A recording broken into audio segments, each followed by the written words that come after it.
साबुदाणा पापड बनवणार आहोत. तर त्यासाठी नाही का मी 1 वाटी साबुदाणा भिजत घातला होता तर रात्री. तो अशा प्रकारे व्यवस्थित भिजून झालेला आहे बघा.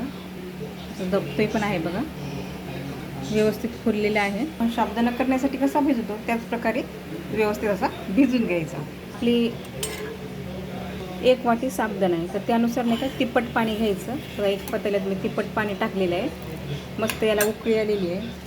तर यामध्ये नाही का आता सेंधे मीठ टाकून घेऊया चवीनुसार. उपवासाचं मीठ आहे. व्यवस्थित उकळले आहे तर याच्यातून थोडा थोडा करून साबुदाणा टाकून घेऊया. व्यवस्थित हलवून घेऊया त्याला. थोडा मिडियम गॅस करून घेऊयात आपण. याला हलवत राहायचं आहे. मग कसं सांगितल्याप्रमाणे व्यवस्थित पाणी टाकायचं. तर खाली आपला साबुदाणा चिटकणार नाही. उरलेल्या साबुदाणा टाकून घेऊया. पूर्ण एकजीव मस्त करून घ्यायचं. त्याला चांगलं 8-10 मिनटं तर लागतील शिजायला साबुदाणा. तर थोडा नॉर्मल दिसते फुलल्यावानी. अजून जास्त फुलला ना तर समजून घ्यायचा. फुगला की आपलं हे साबुदाण्याचं पीठ बराबर व्यवस्थित झालेलं आहे. फुलून हा मोठा होतो बघा. व्यवस्थित होता शिजलेला साबुदाणा. अशी तार आली म्हणजे समजून घ्यायचं की आपला साबुदाणा व्यवस्थित असा शिजलेला आहे.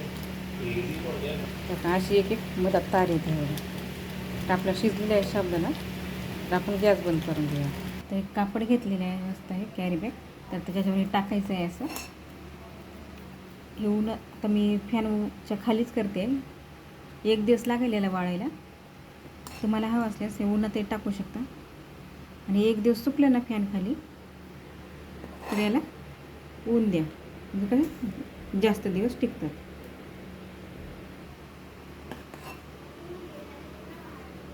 मस्त पांढरा शुभ्र झाले आहेत आपल्या साबुदाण्याचे पापड. असलं ना तर जास्त मस्त ठिसूळ लागतात मला पापड. बघा अशा प्रकारे आपले साबुदाणा पापड टाकलेले आहेत बघा.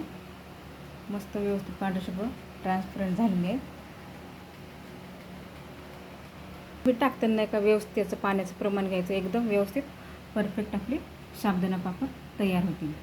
सुकल्यानंतर नक्की तुम्ही ट्राय करून बघा एकदा. तुम्हाला व्हिडिओ कसा वाटला नक्की सांगा. आवडल्यास चॅनलला लाईक करा, शेअर करा, सबस्क्राईब करा. थँक्यू.